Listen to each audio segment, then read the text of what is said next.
In the heart of Indonesia, Kamu tahu apa yang terjadi? unraveling the truth behind the most chilling crimes, this is where the verdict is delivered. Di sebuah unit apartemen di pinggiran kota Jakarta, seorang ibu berusia 66 tahun yang telah mendedikasikan hidupnya untuk putra tunggalnya ditemukan tak bernyawa di ruang tamu. Peristiwa itu terjadi pada dini hari yang kelam di tahun 2001, sekitar pukul 5 pagi. Tidak ada tanda-tanda perampokan di unit apartemen lantai 15 itu. Pintu depan terkunci dari dalam. Semua jendela juga terkunci dari sisi dalam. Ruangan itu tertutup sempurna tanpa jejak siapapun yang masuk atau keluar. Namun, ada yang janggal di dalam ruangan tersebut. Posisi sofa dan meja tampak sedikit bergeser. Di salah satu sudut lantai ruang tamu, terdapat bekas samar seperti ada sesuatu yang buru-buru dibersihkan.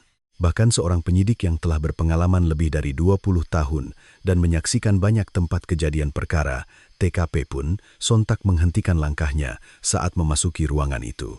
Rasanya seolah-olah seseorang dengan sengaja menciptakan adegan ini di dalam sebuah ruangan yang terkunci rapat tanpa adanya perampok atau penyusup. Apa yang sebenarnya terjadi di balik pintu yang terkunci itu? Tak lama kemudian, polisi menerima hasil otopsi. Ini bukan kecelakaan biasa, ini adalah pembunuhan yang jelas. Namun, anehnya, penyelidikan langsung menemui jalan buntu. Orang yang seharusnya paling dekat dan menjaga sang ibu memiliki alibi yang begitu sempurna hingga membuat merinding. Catatan kerja lembur, data kartu transportasi, hingga rekaman CCTV stasiun, semuanya begitu rapi tanpa celah sedikit pun. Akan tetapi, adik perempuan almarhumah, sang bibi, tidak bisa menghapus kecurigaannya. Kesaksian tetangga yang mendengar pertengkaran hebat dari rumah itu beberapa hari sebelumnya, dan suasana duka yang terasa begitu tertata dengan aneh pada hari itu. Namun, tidak ada bukti fisik. Permohonan putus asa sang bibi berulang kali tenggelam dalam ketidakpedulian dunia. Kasus itu pun menjadi kasus yang tak terpecahkan. Waktu berlalu tanpa terasa, 1 tahun, 5 tahun, 10 tahun. Rambut sang bibi perlahan memutih. Meskipun begitu, setiap tahun, ia selalu meletakkan seikat bunga di depan apartemen itu sebelum berbalik pergi. Lebih dari 20 tahun telah berlalu. Namun, suatu hari di musim kemarau, saat apartemen tua itu akan dirobohkan, sebuah kotak berdebu tebal ditemukan di gudang bawah tanah. Di dalamnya, terdapat sebuah buku harian tua yang ditinggalkan oleh almarhumah ibu. Di sampingnya, tergeletak sepasang sepatu yang penuh dengan tanah, bertahan melewati 20 tahun waktu. Dengan tangan gemetar, sang bibi membuka lembar demi lembar buku harian itu. Di halaman terakhir, tertulis sebuah kalimat. Akhir-akhir ini, hubunganku dengan anak itu menjadi sangat buruk. Aku takut. Waktu yang telah berhenti kembali mulai bergerak. Namun, tidak banyak waktu yang tersisa. Masa daluarsa kasus tersebut akan berakhir kurang dari 2 tahun lagi. Sebenarnya, apa yang terjadi di dalam ruangan terkunci itu? Misteri apa yang disembunyikan oleh sepatu tua yang terlelap selama 20 tahun di gudang? Dan, dapatkah alibi sempurna yang tak tergoyahkan itu akhirnya dipatahkan? Misteri di apartemen senja. Tahun 2001, di suatu dini hari yang gelap, sebuah kompleks apartemen di pinggiran Jakarta masih terlelap dalam keheningan. Pukul 05.00 pagi, hanya satu jendela di lantai 15 yang lampunya menyala. Pada saat itu, interkom di pos keamanan di bawah berdering keras. Petugas keamanan yang sedang bertugas malam, Bapak Mamat, mengangkat gagang telepon dengan menahan kantuk. Dari seberang, terdengar suara seorang pria yang panik. Ibu saya tergeletak di ruang tamu. Tolong cepat ke sini. Suara pria itu bergetar, namun anehnya terdengar sangat jelas dan terkendali. Bapak Mamat segera melaporkan kejadian itu ke polisi, dan tak lama kemudian, sebuah mobil patroli meluncur masuk ke dalam kompleks. Ketika 2 orang petugas patroli naik ke lantai 15, seorang pria sudah berdiri di koridor. Dia adalah Agus, putra tunggal dari almarhumah. Agus berdiri gelisah di depan pintu yang terkunci rapat, kedua tangannya saling meremas. Ketika petugas memintanya untuk membuka pintu, Agus dengan tangan gemetar menekan kode sandi kunci pintu digital. Dengan bunyi bip, kunci terbuka, dan pintu besi yang berat itu perlahan terbuka. Saat melangkah masuk ke ruang tamu, bahkan petugas veteran yang telah menangani TKP selama lebih dari 20 tahun pun tertegun. Di tengah ruang tamu, seorang wanita berusia 60-an terbaring tak bernyawa. Masalahnya, pemandangan itu terasa tidak wajar. Tidak ada tanda-tanda barang-barang digeledah oleh perampok. Namun, Posisi sofa dan meja sedikit bergeser, seolah seseorang sengaja merapikan dan menatanya kembali. Di salah satu sisi lantai, ada bekas samar seperti sesuatu yang dihapus dengan tergesa-gesa. Secara naluriah, petugas itu merasa bahwa ini bukan kecelakaan biasa. Di luar, Agus terduduk bersandar di dinding koridor sambil terisak. Ia menutupi wajahnya dengan kedua tangan dan bahunya bergetar. Namun, tangisannya terdengar aneh, sangat terkendali. Bukan tangisan yang meledak-ledak karena kesedihan, melainkan isak tangis yang tertata. Para petugas yang melihatnya merasakan kejanggalan yang sulit dijelaskan. Tak lama kemudian, seorang detektif dari Satuan Reserse Kriminal, Bapak Wijoyo, tiba di lokasi. Dengan mengenakan sarung sepatu, ia melangkah hati-hati ke dalam ruang tamu. Ia memeriksa area di sekitar wanita yang terbaring itu dengan perlahan sambil mengeluarkan buku catatannya. Mata detektif Wijoyo pertama kali tertuju pada kunci pintu depan. Pintu itu terkunci dari dalam, dan tidak ada tanda-tanda dibuka paksa. Jendela-jendela juga terkunci dari dalam. Sulit untuk berasumsi ada penyusup dari luar. Detektif Wijoyo mendekati jendela dan menatap keluar sejenak.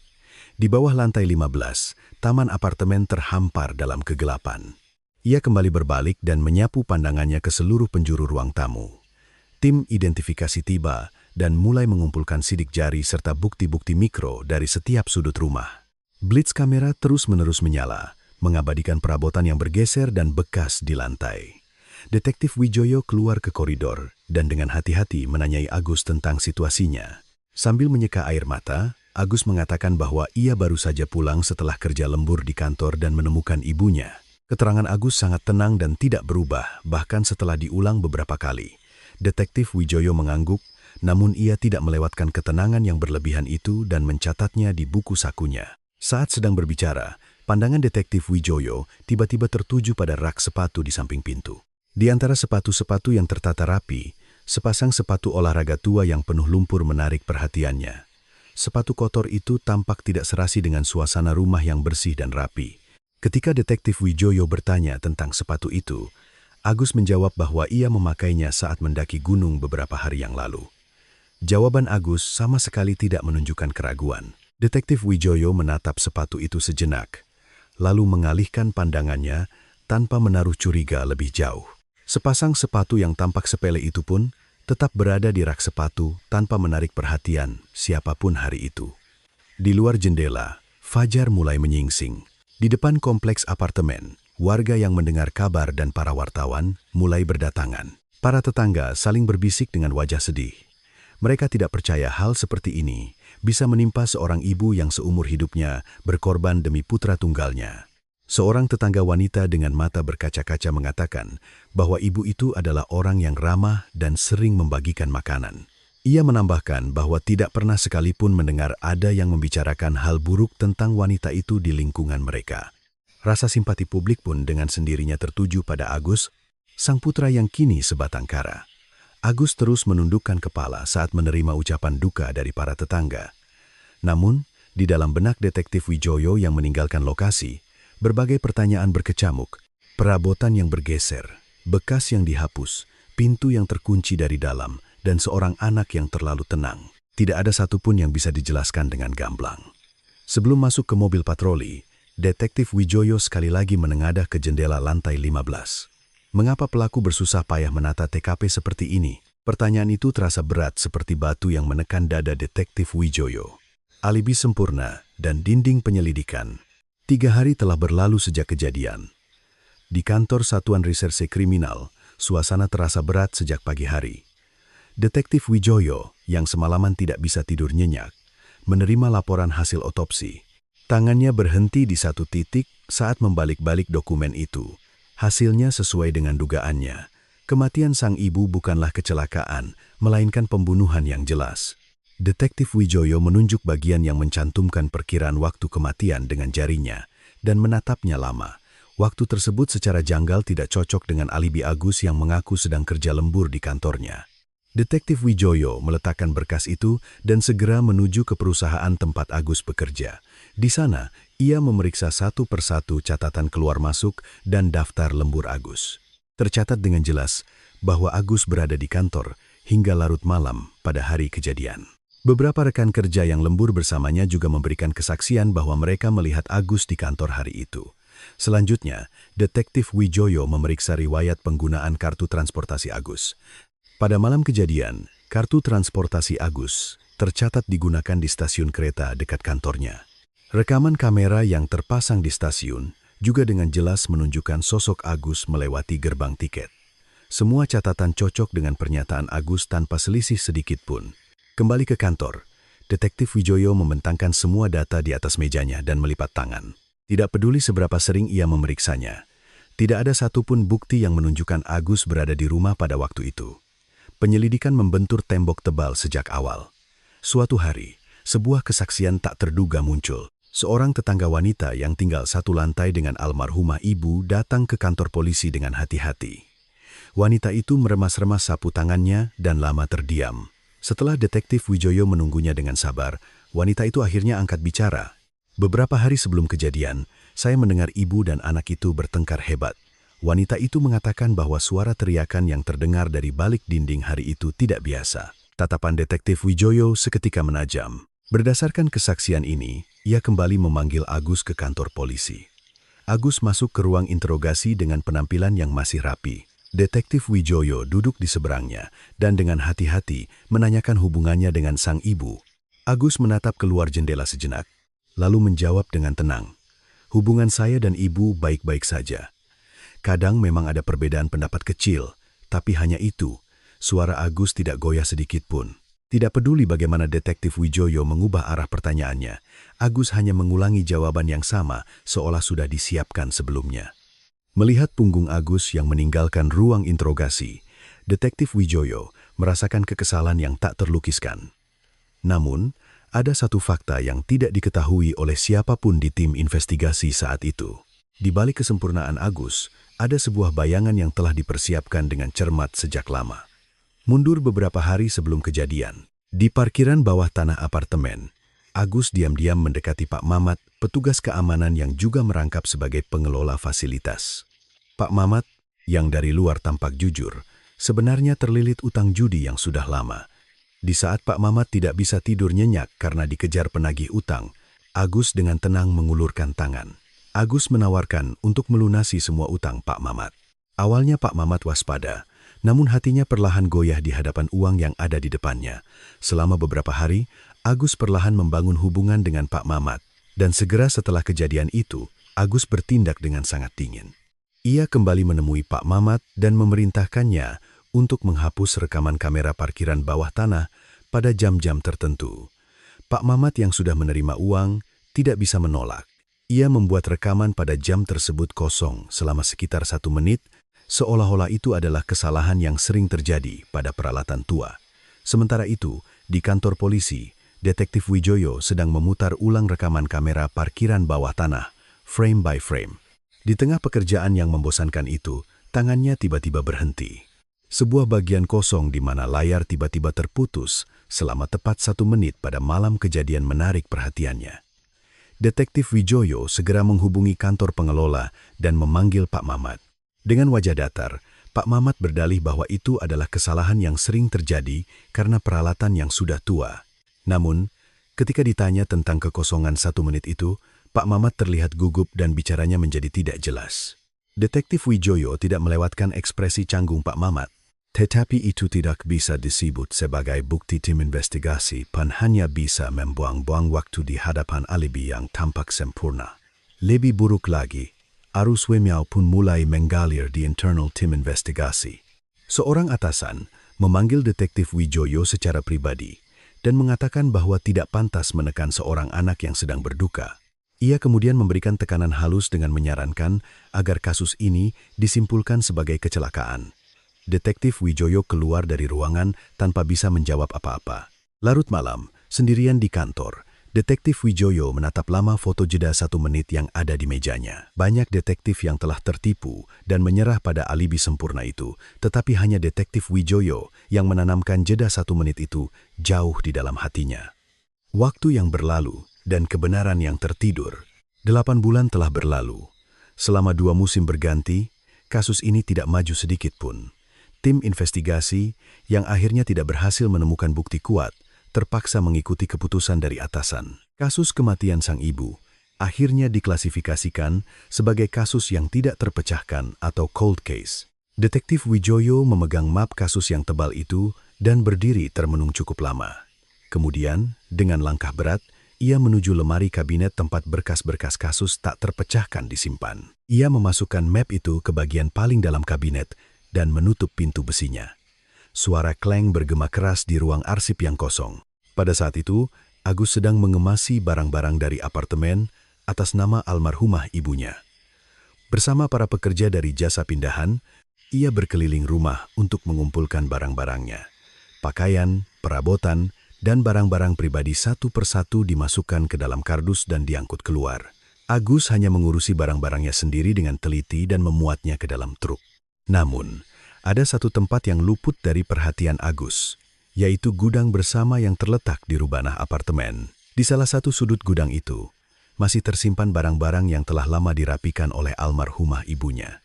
Semasa hidupnya, sang ibu adalah orang yang tidak tega membuang barang-barang milik putranya, sepatu usang yang dipakai Agus saat kecil, serta pernak-pernik bekas yang penuh kenangan. Semuanya disimpan oleh sang ibu dalam kardus di sebuah loker penyimpanan gudang. Agus bahkan tidak tahu bahwa barang-barang itu masih ada di sana. Saat truk pindahan meninggalkan kompleks apartemen, loker penyimpanan tua di gudang bawah tanah itu tetap terkunci dalam kegelapan. Agus pindah ke kota yang jauh, tempat ia tidak memiliki kenalan. Di kota baru itu, Agus membangun kehidupannya sebagai seorang karyawan yang terpandang. Ia dikenal sebagai orang yang rajin dan sopan, serta mendapatkan kepercayaan dari orang-orang di sekitarnya. Tidak ada yang menyadari bayangan kelam yang menyelimuti masa lalu Agus. Terkadang, Agus bergaul dan tertawa bersama rekan-rekannya, menjalani kehidupan sehari-hari yang seolah tanpa celah. Sementara itu, dunia perlahan-lahan melupakan kasus tersebut. Namun, ada seseorang yang tidak pernah bisa melupakan kematian itu. Ia adalah adik perempuan almarhumah ibu, yang merupakan bibi bagi Agus. Sejak kematian kakaknya, sang bibi tidak pernah sekalipun menghapus kecurigaannya terhadap keponakannya dari hatinya. Setiap tahun pada hari peringatan kematian kakaknya, sang bibi selalu mengunjungi apartemen itu. Ia akan meletakkan seikat bunga dengan tenang di taman apartemen, lalu menatap ke arah jendela lantai 15 untuk waktu yang lama sebelum akhirnya pergi. Sang bibi ingin mengungkap kebenaran di balik kematian kakaknya yang tidak wajar. Dengan kondisi ekonomi yang pas-pasan, ia bahkan rela mengeluarkan uang pribadi untuk menyewa penyelidik swasta. Namun, beberapa bulan kemudian, yang ia dapatkan hanyalah jawaban singkat bahwa tidak ada bukti fisik yang bisa ditemukan lebih lanjut. Sang bibi mencoba mengetuk banyak pintu untuk mengadukan ketidakadilan yang ia rasakan, namun dunia seolah tidak mau mendengarkan suaranya. Permohonannya yang putus asa berulang kali tenggelam dalam ketidakpedulian orang-orang. Di sisi lain, Detektif Wijoyo juga sibuk dengan kasus-kasus baru yang menumpuk. Di tengah kesibukannya, hampir tidak ada waktu untuk mengenang kasus lama. Namun, di salah satu laci mejanya, masih tersimpan selembar foto yang mengabadikan jeda 1 menit itu. Setiap kali membuka laci, Detektif Wijoyo akan melirik foto itu, dan ia tidak pernah tega untuk membuangnya.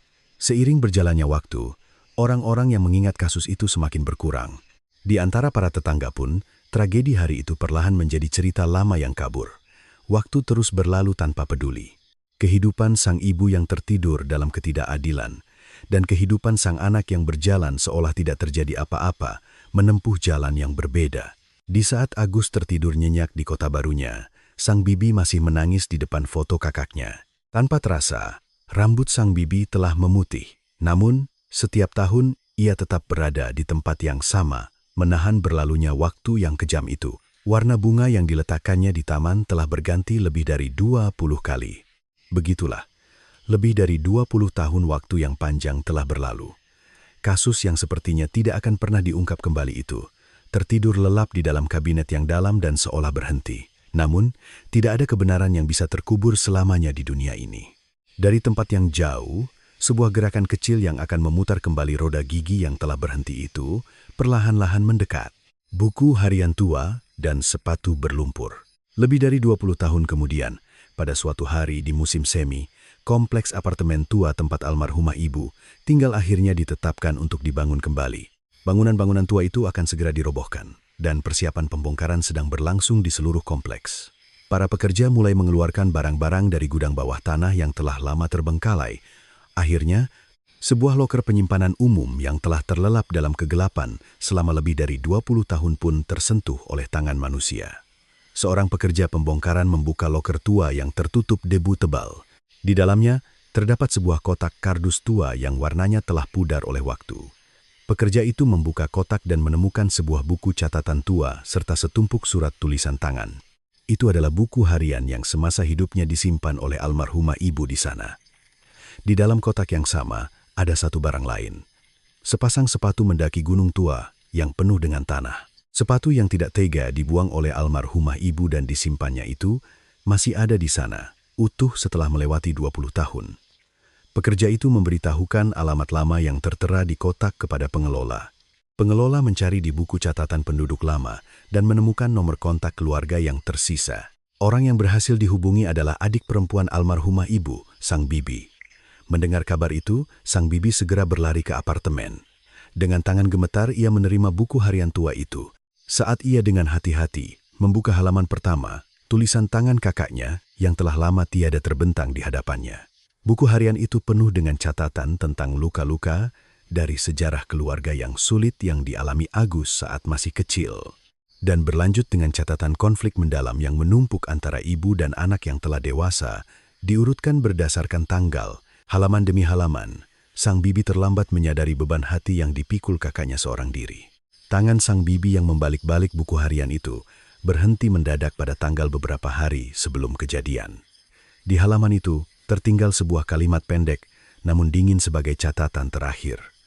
Isinya adalah, akhir-akhir ini, hubunganku dengan anak itu menjadi sangat buruk. Aku takut. Sang bibi membaca kalimat itu berulang kali dan tidak bisa bergerak dari tempatnya untuk waktu yang lama. Kedua tangannya gemetar hebat. Sang bibi memeluk erat buku harian itu ke dadanya dan langsung menuju ke kantor polisi. Ia membuka pintu kantor Satuan Reserse Kriminal dan memohon agar penyelidikan dibuka kembali. Suaranya syarat dengan keputusasaan yang telah terpendam selama lebih dari 20 tahun.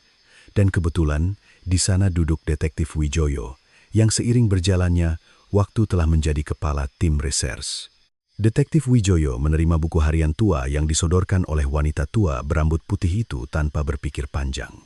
Ekspresi Detektif Wijoyo perlahan mengeras saat ia membalik-balik halaman buku harian itu. Dialah Detektif Wijoyo yang selama lebih dari 20 tahun tidak tega membuang selembar foto dari laci mejanya. Jeda 1 menit yang selama ini mengganjal di sudut hatinya kembali muncul dengan jelas. Detektif Wijoyo merasa bahwa roda gigi kasus yang telah berhenti itu mulai berputar kembali. Detektif Wijoyo bersama sang bibi menuju apartemen dan secara pribadi memeriksa sisa barang-barang di dalam kotak. Dan dari dalam kotak, ia mengangkat sepasang sepatu mendaki tua yang berlumpur. Detektif Wijoyo memegang sepatu itu di tangannya dan terdiam untuk waktu yang lama. Itu adalah sepatu yang sama yang 20 tahun lalu diklaim Agus hanya dipakai saat mendaki gunung. Sepatu itu tidak dibuang dan masih berada di tempat yang sama setelah bertahan selama 20 tahun. Kedua mata Detektif Wijoyo berkilat tajam. Ia dengan hati-hati memasukkan sepatu itu ke dalam kantong barang bukti. Namun, di dalam benak Detektif Wijoyo, sebuah jam lain berdetak kencang. Menurut hukum yang berlaku saat itu, masa daluarsa untuk kejahatan semacam ini adalah 25 tahun. Sudah lebih dari 20 tahun berlalu sejak kasus ini menjadi kasus tak terpecahkan. Artinya, waktu yang tersisa untuk menangkap pelaku kurang dari 2 tahun. Detektif Wijoyo menatap kantong barang bukti di tangannya dan mengatupkan bibirnya rapat-rapat. Waktu untuk mengungkap kebenaran yang terkubur oleh waktu, kini tidak banyak lagi.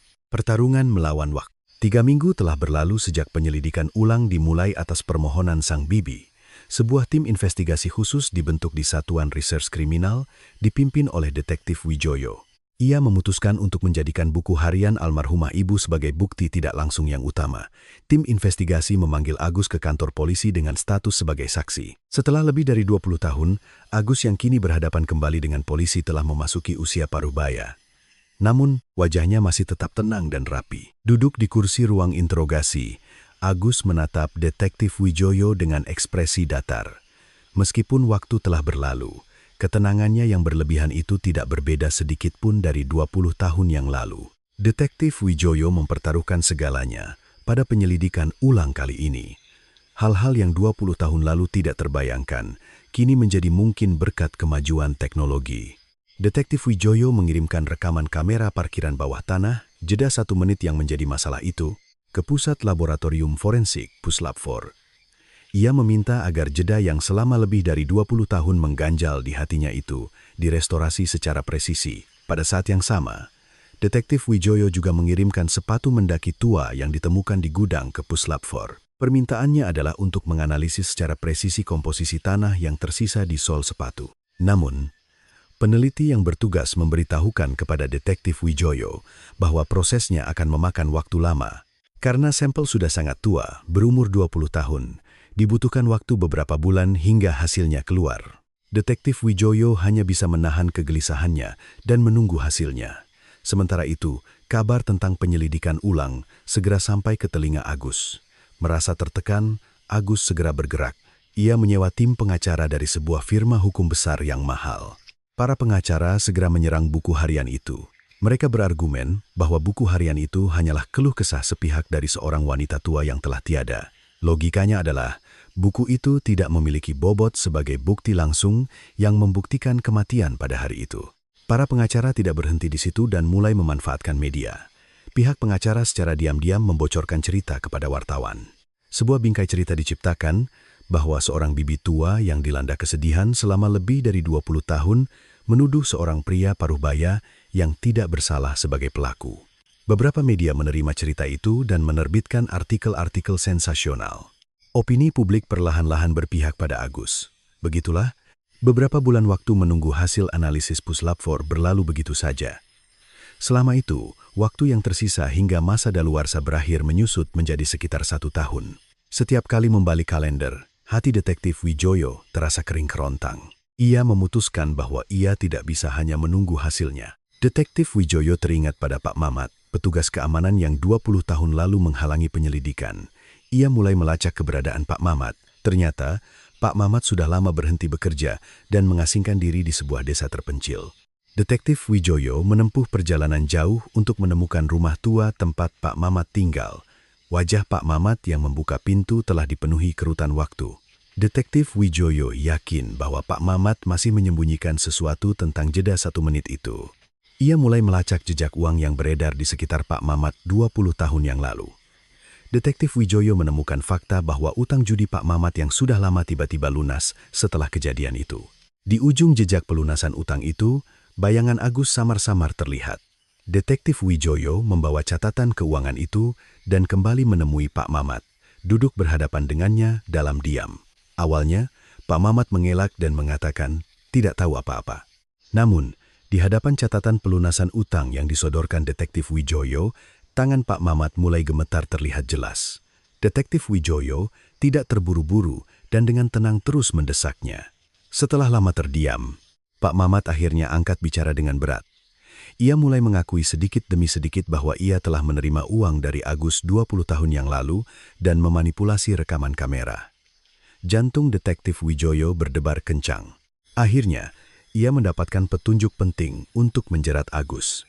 Harapan untuk bisa menangkap pelaku kembali menyelimuti seluruh tim investigasi. Namun, tepat di saat mereka meramalkan kemenangan, roda gigi yang tadinya tampak berputar kencang kembali, tiba-tiba berbelok ke arah yang tidak terduga. Dinding yang runtuh di ambang batas.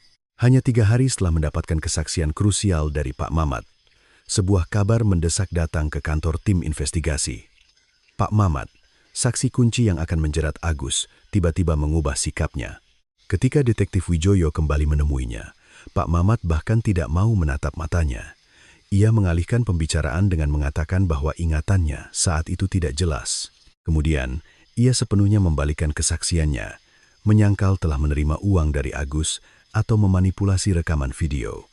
Detektif Wijoyo terperangah dan tidak bisa berkata-kata. Ia segera mengetahui alasan perubahan sikap Pak Mamat dalam beberapa hari itu.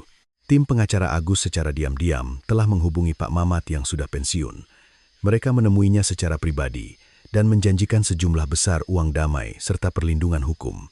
Pak Mamat, yang lelah dengan kehidupan desa yang miskin, sekali lagi luluh di hadapan uang. 20 tahun yang lalu, Ia menjual hati nuraninya demi uang Agus, dan 20 tahun kemudian, ia sekali lagi menjual kebenaran demi uang.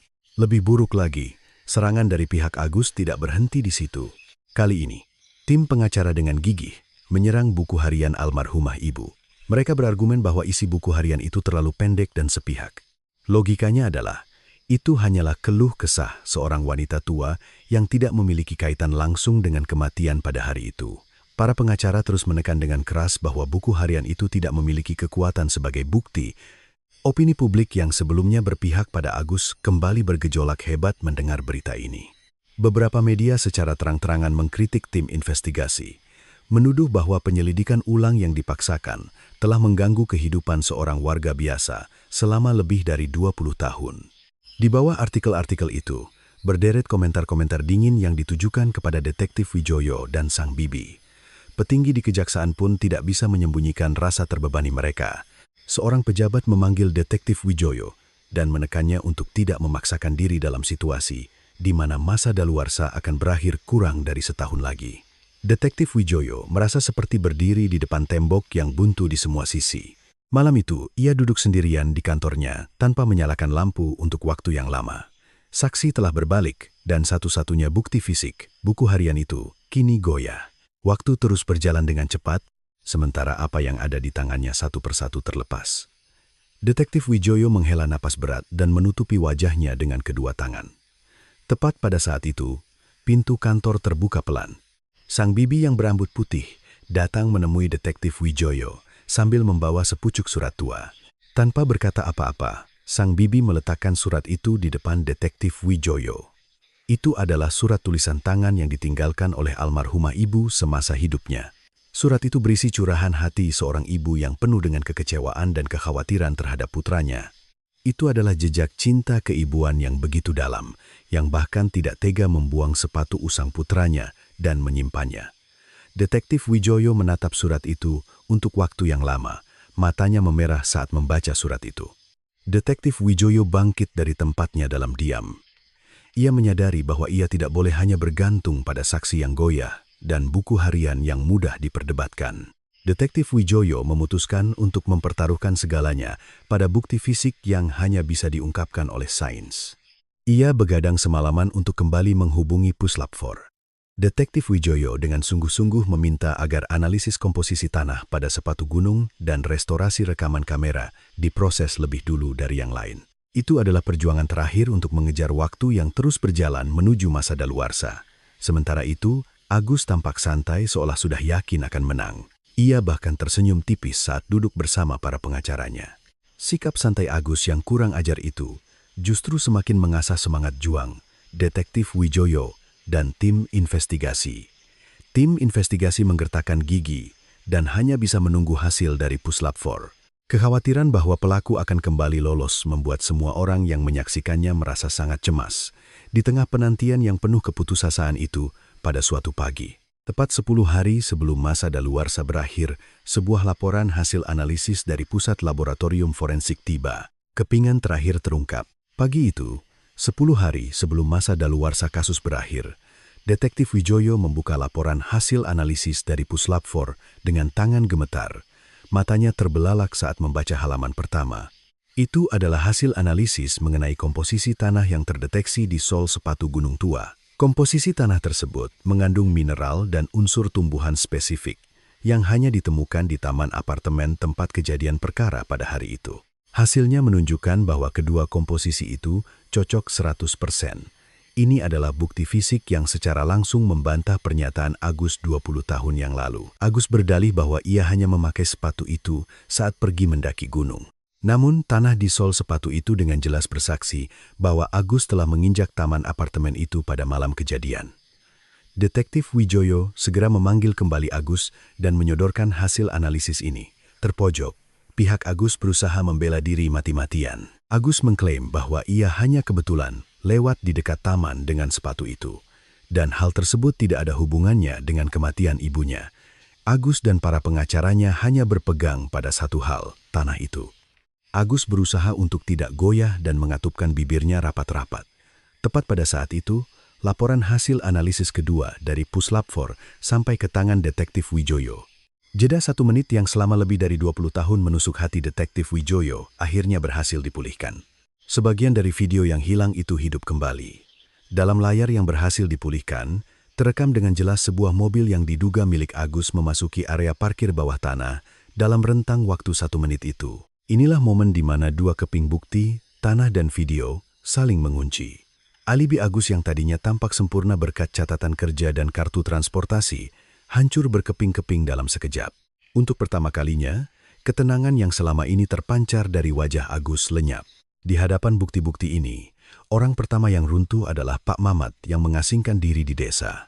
Ketika detektif Wijoyo kembali menemuinya dengan membawa video yang telah dipulihkan, Pak Mamat tidak bisa bertahan lagi.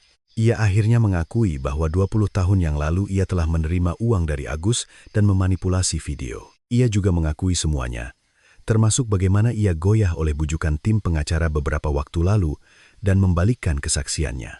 Begitu Pak Mamat runtuh, garis pertahanan yang dibangun oleh tim pengacara Agus pun ikut ambruk. Hanya beberapa hari sebelum masa daluarsa berakhir, detektif Wijoyo berhasil mendapatkan surat perintah penangkapan untuk Agus. Sambil memegang surat perintah itu, ia berangkat ke kota yang jauh. Di hadapan Agus yang hidup dengan tenang seolah tidak terjadi apa-apa, detektif Wijoyo akhirnya menampakkan diri. Awalnya, Agus bersikeras menyatakan dirinya tidak bersalah. Duduk di ruang interogasi, Agus hanya melipat tangan dan tidak membuka mulut. Tanpa berkata apa-apa, detektif Wijoyo meletakkan bukti-bukti di depan Agus satu persatu. Pertama, buku harian almarhumah ibu. Di atasnya diletakkan laporan analisis komposisi tanah. Terakhir, foto dari video yang telah dipulihkan. Setiap kali bukti diletakkan, ekspresi wajah Agus yang kokoh itu perlahan mulai retak, bahunya bergetar halus. Setelah lama terdiam, Agus akhirnya menundukkan kepalanya. Dengan suara bergetar, ia mulai menceritakan kejadian hari itu. Agus mengatakan bahwa luka masa kecil dan konflik yang telah lama terpendam dengan ibunya telah membusuk di dalam hatinya. Dan pada malam itu, ia mengaku bahwa gumpalan perasaan itu meledak menjadi sebuah pilihan yang tidak dapat diubah lagi. Agus juga mengakui bahwa ia telah menata tempat kejadian perkara untuk menyamarkannya sebagai kecelakaan. Benteng kebohongan yang telah melindungi Agus selama lebih dari 20 tahun akhirnya runtuh total, hanya beberapa hari sebelum masa daluarsa berakhir. Agus menutupi wajahnya dengan kedua tangan dan mulai terisak. Tim investigasi yang menyaksikannya hanya bisa terdiam. Wajah mereka menunjukkan keheningan yang berat, bukan kepuasan. Putusan akhir dan pelajaran pahit. Setelah semua fakta terungkap dan musim kembali berganti, pagi hari, sidang putusan pertama untuk Agus akhirnya tiba. Sejak pagi, suasana tegang memenuhi ruang sidang. Agus, yang duduk di kursi terdakwa, menundukkan kepala tanpa bergerak sedikit pun. Tak lama kemudian, Hakim Ketua mulai membacakan putusan. Majelis Hakim menegaskan bahwa kejahatan yang dilakukan Agus bukanlah tindakan spontan, melainkan telah direncanakan dengan cermat. Selain itu, perbuatannya yang menghilangkan barang bukti dan menyembunyikan kebenaran selama lebih dari 20 tahun dinilai sebagai hal yang memberatkan. Seiring dengan suara Hakim Ketua, hukuman berat dijatuhkan kepada Agus. Selama pembacaan putusan, di barisan paling depan kursi pengunjung, duduk sang bibi yang berambut putih. Dengan kedua tangan terkatup rapi, ia mendengarkan putusan dengan tenang. Kemudian, air mata mengalir tanpa suara di kedua pipinya. Di dalam air mata itu, terkandung semua rasa sakit dan penyesalan yang telah ia telan seorang diri selama lebih dari 20 tahun. Sang bibi memeluk erat foto mendiang kakaknya di dadanya. Buku harian tua yang ditinggalkan oleh almarhumah ibu akhirnya menjadi kunci yang membuka kebenaran kakaknya. Ruh kakaknya yang tertidur dalam ketidakadilan setelah lebih dari 20 tahun akhirnya menerima penghiburan yang terlambat. Yang paling menyentuh hati orang-orang adalah kisah tentang sepatu mendaki tua itu. Almarhumah ibu tidak tega membuang sepatu usang anaknya dan menyimpannya di gudang. Ironisnya, perasaan cinta yang begitu dalam terhadap putranya itulah yang menjadi kunci penentu untuk mengungkap ketidakadilan yang menimpanya. Perasaan yang paling dibenci namun pada akhirnya tidak bisa dilepaskan, itulah yang akhirnya menarik kebenaran keluar ke dunia. Mereka yang menyaksikan di ruang sidang, di hadapan cinta keibuan yang begitu dalam itu, masing-masing menyeka air mata. Sementara itu, detektif Wijoyo yang tidak pernah menyerah hingga akhir, meninggalkan ruang sidang seorang diri dengan tenang setelah putusan selesai dibacakan. Tempat yang ia tuju adalah lokasi di mana apartemen almarhumah ibu pernah berdiri. Bangunan itu telah rata dengan tanah, hanya menyisakan lahan kosong. Detektif Wijoyo menatap lahan kosong yang tidak bersisa apa-apa itu untuk waktu yang lama. Jeda 1 menit yang telah ia simpan di laci selama lebih dari 20 tahun, kini terasa telah menemukan tempatnya. Detektif Wijoyo memejamkan mata sejenak, lalu berbalik perlahan seperti seseorang yang telah meletakkan beban berat. Pak Mamat, yang dibutakan oleh uang dan berusaha menyembunyikan kebenaran, juga tidak luput dari jerat hukum. Ia menerima hukuman yang setimpal atas perbuatannya menghilangkan barang bukti dan memberikan kesaksian palsu. Pak Mamat, yang telah 2 kali menjual hati nuraninya, pada akhirnya tidak bisa keluar dari lubang yang ia gali sendiri. Opini publik yang sempat membela Agus sebagai warga yang tidak bersalah, akhirnya terdiam. Orang-orang merenungkan dengan berat betapa berbahayanya menilai seseorang hanya dari penampilan luarnya yang rapi. Kasus ini meninggalkan satu pelajaran berharga bagi kita, bahwa alibi yang tampak sesempurna apapun dan kebenaran yang terkubur sedalam apapun di dalam tanah selama bertahun-tahun pada akhirnya akan terungkap.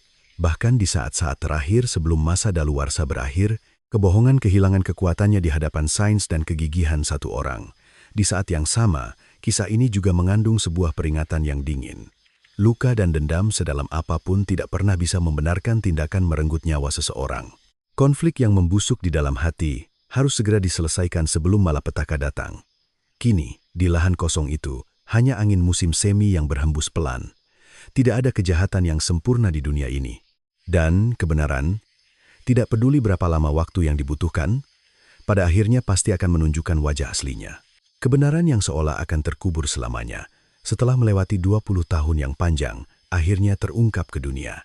Sepasang sepatu tua dan hati seorang ibu yang tidak tega meninggalkan putranya, pada akhirnya membebaskannya dari ketidakadilan. Hati ini terasa begitu pilu.